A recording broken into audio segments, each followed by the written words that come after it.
All right. Welcome back to the deep dive, Always a pleasure to be here. especially for all our listeners out there Yes, who are prepping for the UPSC exams. absolutely. Especially those of you tackling GS1 Modern History. Oh, that's a crucial one. It is a crucial one. Yeah. We're diving back into a pivotal period All right. in India's journey to freedom. Okay. This is part 2 Part 2. Excellent. of our exploration of modern Indian history. Fantastic. And today we're zeroing in on the Okay. Wavell Plan. Wavell Plan. All right. So think of it this way. Okay. World War II is ending. Right. The British Empire is starting to crumble. Starting to crumble, yeah. And the demand for Indian independence is reaching a fever pitch. It's reaching a boiling point.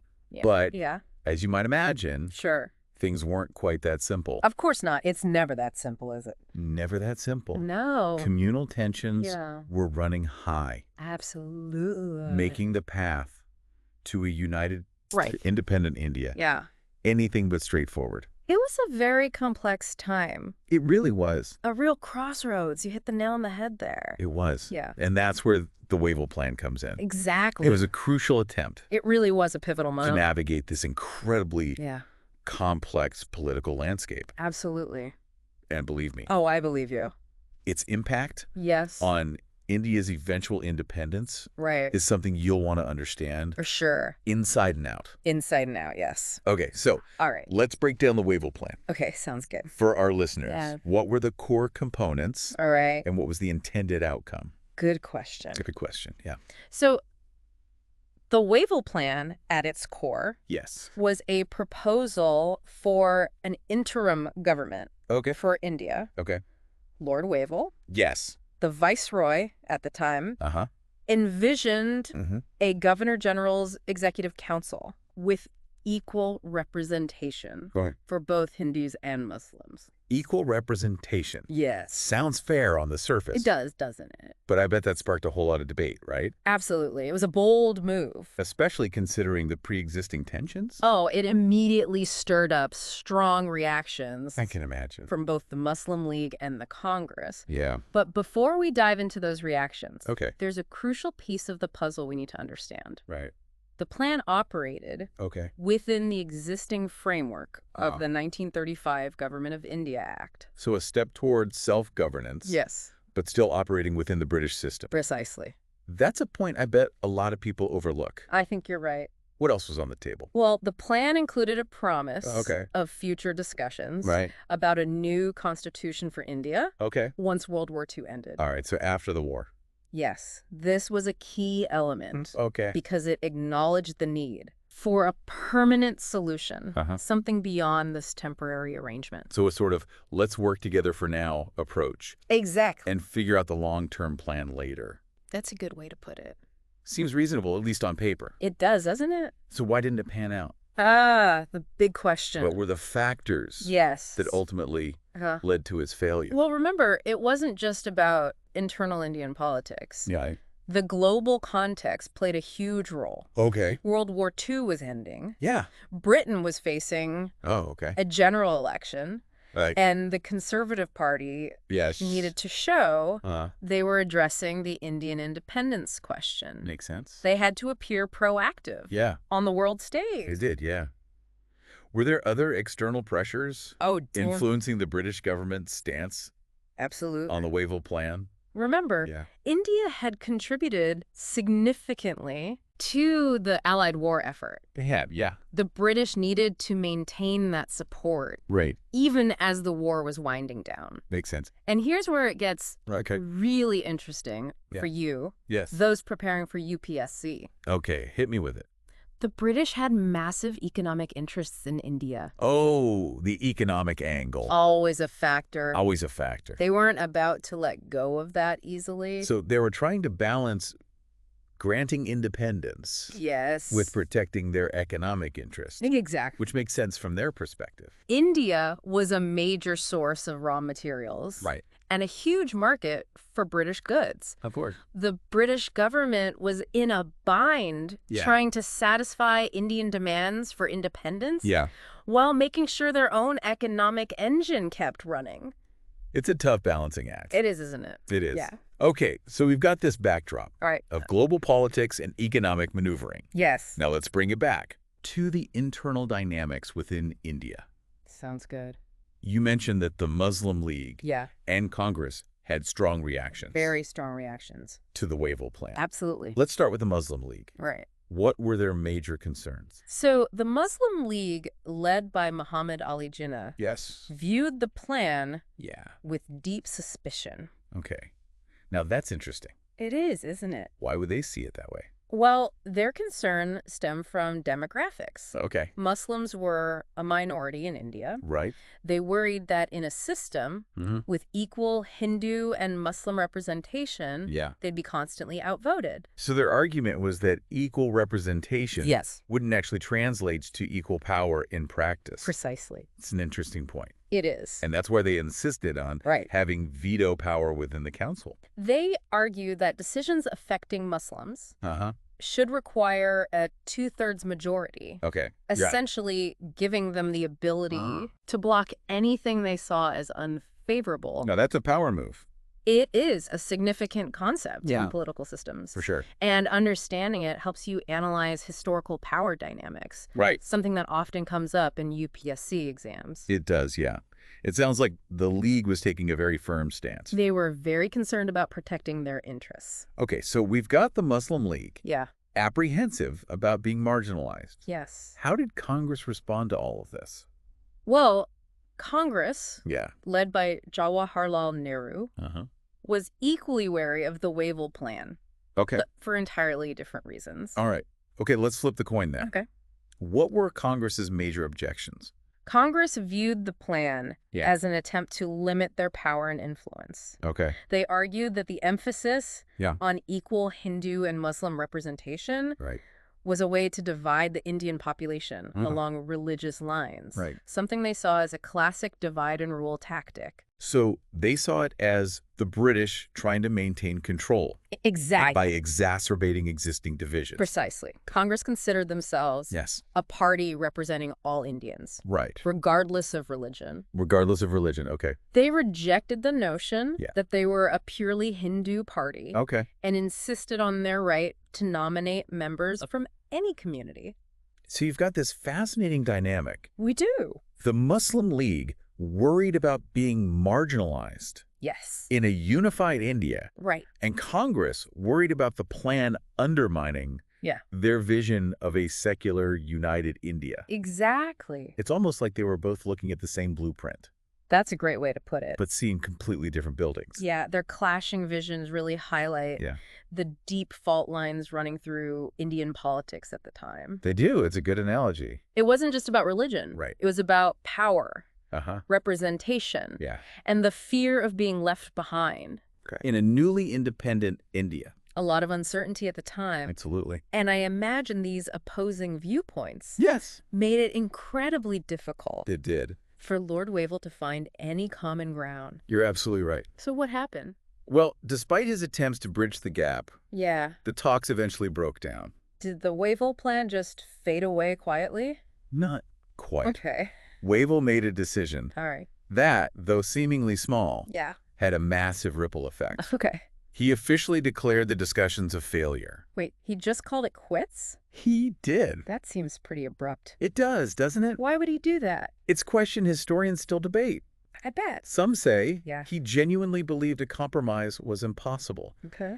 Others suggest he was pressured Mm-hmm. by factions within the British government Right. who were never really on board with the plan in the first place. So a mix of political maneuvering Possibly. and maybe a genuine sense of hitting a dead end. Could be. But I'm guessing this declaration Yeah. didn't just end things neatly. No, it did not. What were the consequences of Wavell's decision? The fallout was significant. Okay. It was a major blow Right. to the idea of a united, independent India. Okay. The divisions between the Muslim League and Congress deepened, I bet. and the Muslim League gained momentum. I bet that played right into the League's narrative. You're spot on. Yeah. They were able to position themselves Right. as the sole protectors of Muslim interests. Okay. And their support within the Muslim community grew. Right. This strengthened Jinnah's position. Right. And ultimately fueled the demand for a separate Muslim state. Right. A demand that, as we know, Yes. eventually led to the Partition of India. Wow. So this decision by Wavell to just call the whole thing off. He did. Set off a chain of events. He did. That contributed to one of the most significant events in modern Indian history. It's incredible how these seemingly small actions can become major turning points. They really can. Yeah. It really underscores how crucial it is to understand these seemingly minor events when studying history, especially for the UPSC. Right. It's not just about the big battles or the famous speeches. Right. It's about understanding the subtle shifts in power, the unintended consequences, and the decisions that shape the course of nations. And that's a key takeaway for our listeners. It is. Those of you preparing for the UPSC. Yes. Pay close attention to these nuances. The nuances are important. These turning points. Absolutely. They're not just historical footnotes. Yeah. They're essential for understanding the complexities of India's path to independence. Right. And how the past continues to shape the present. It's all connected. It really is. The Wavell Plan, even though it failed, is a goldmine of insights. I think so too. Into the dynamics of that era. Yeah. It highlights the challenges of negotiating independence amidst competing interests and ideologies and the tragic consequences of communal tensions. Which we see play out in the years that follow. Sadly, yes. It reminds us that history is rarely It's never simple. a straightforward narrative. No. It's messy. It is. Full of competing voices. Absolutely. Shifting alliances and decisions that ripple out in ways no one could have predicted. And that's what makes it so fascinating to study. It is. It really is. Underscores the importance of considering multiple perspectives when analyzing historical events. For sure. Absolutely. Yeah. Before we were talking about Yeah. the Wavell Plan's failure and how it just amplified these existing tensions between the Muslim League and Congress. Yeah, yeah. What's particularly interesting here is how this episode really reflects. That's a broader theme of communal tensions sort of bubbling beneath the surface of Indian politics at that time. It's like the Wavell Plan acted as a magnifying glass. It did. It brought those tensions into sharp focus. Absolutely. It forced everyone to confront the very real challenges of building a united nation amidst such deeply ingrained divisions. Really ingrained, And it's something our listeners, especially those prepping for the UPSC, Absolutely. should pay close attention to understanding how individual events connect to these larger historical themes. Exactly right. Right. And it's important to remember that these divisions weren't solely about religious differences. Right. They were also intertwined with political and economic anxieties. Right. Fears about who would hold power in a newly independent India. Right. All of this fueled this sense of mistrust and competition between the two major communities. So it wasn't just a simple case of Hindu versus Muslim. No, it wasn't that simple. There were multiple layers of complexity at play. Absolutely. Each feeding into the other. Feeding into each other, yes. Yeah. Absolutely. For instance, the Muslim League's concerns weren't just about religious identity. They were also deeply worried about being economically and politically marginalized in a future independent India. They saw Congress, rightly or wrongly, as a party dominated by Hindu elites who would control the levers of power. So they saw themselves at a disadvantage. They did, yes. Yeah. And on the flip side, Congress viewed the League's demands as a threat to their vision of a united and secular India. So each side had fears and concerns that were legitimate. They did. It was a complex situation. Precisely. They saw the League's insistence on separate electorates and veto power as steps toward partition, a prospect they vehemently opposed. So you have both sides. Yes. Operating from a place of fear and uncertainty. It was a time of great uncertainty, each viewing the other as a potential threat. Right, and that's not a... It's not a good recipe for success. Not a good foundation for building a new nation. It's a recipe for gridlock. Yeah. And that's what makes the breakdown of the Wavell Plan so significant. Yeah. By declaring the talks a failure. Right. Wavell unintentionally added fuel to those fears. Right.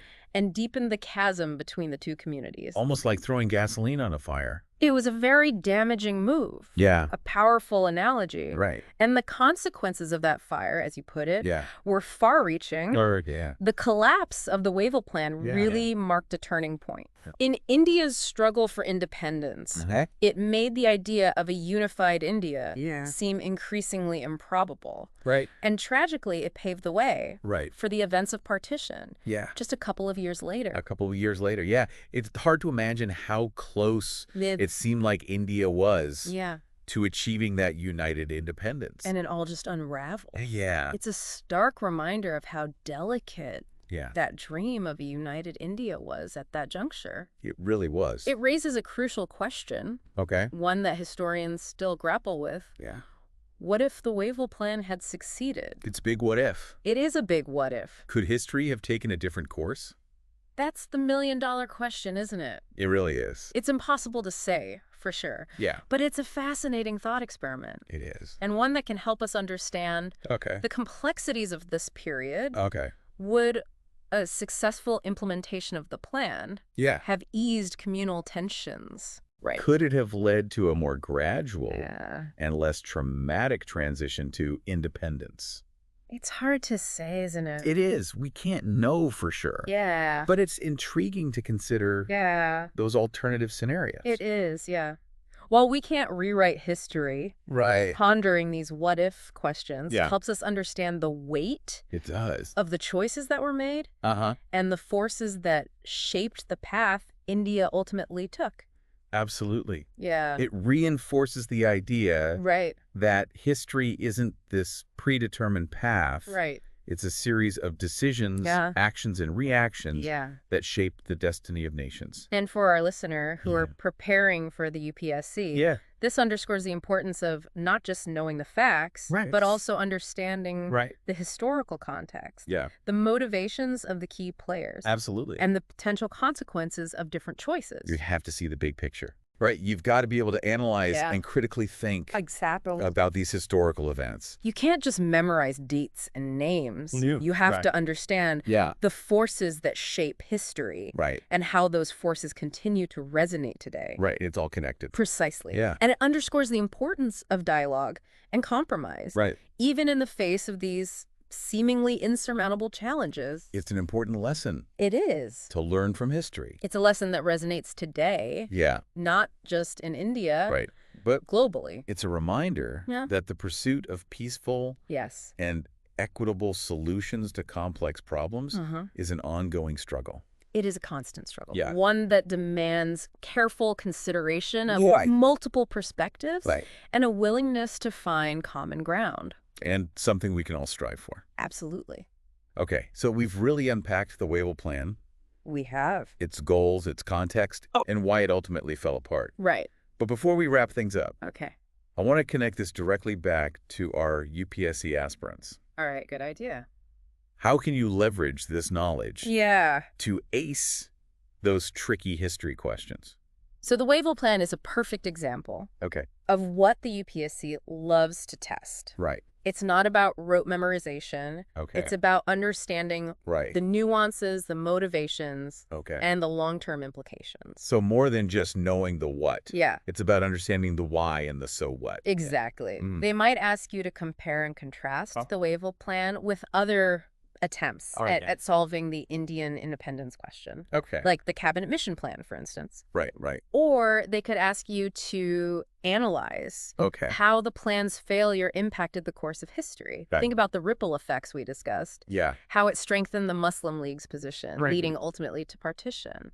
That's a really good point. It's about connecting the dots. Yeah. Understanding those connections shows you've got a deeper grasp of the material, right, which is exactly what UPSC examiners are looking for. Okay, so it's about showing them yes. that you can analyze. Yes. That you understand the connections between events. And that's where understanding the context comes in.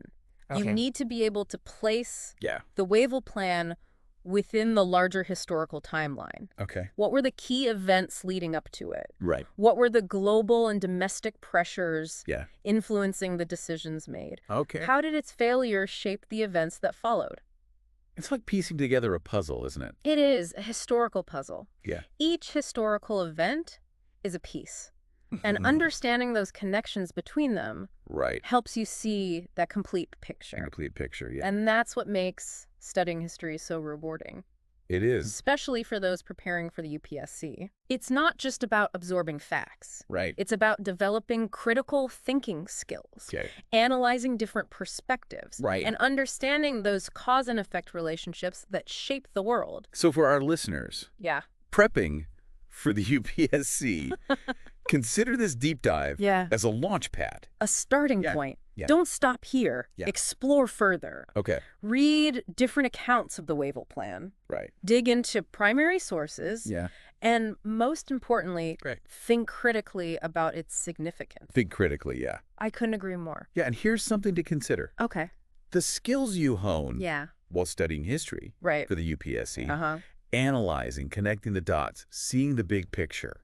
Those are valuable skills. Yeah. Those are skills that will benefit you far beyond the exam hall. Beyond the exam, They're life skills, really. They are. Skills that help you understand the world around you, make informed decisions, and engage in thoughtful discussions. Absolutely. Absolutely. And who knows, maybe you'll even discover a genuine passion for history along the way. That would be a fantastic bonus, wouldn't it? It would. Discovering the joy of exploring the past. Unearthing those hidden stories.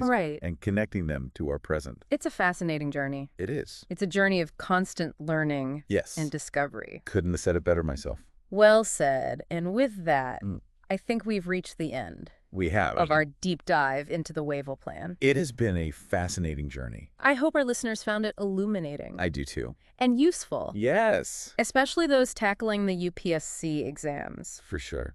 A huge thank you to all of you. Yes, thank you. For joining us on this exploration of a pivotal moment in Indian history. It really was. If you enjoyed this deep dive, don't forget to hit that subscribe button. Please do. And share it with your friends. Share it with everyone. And be sure to tune in next time for another fascinating journey into the past. We'll be back with more. Until then, happy learning, everyone. Happy learning.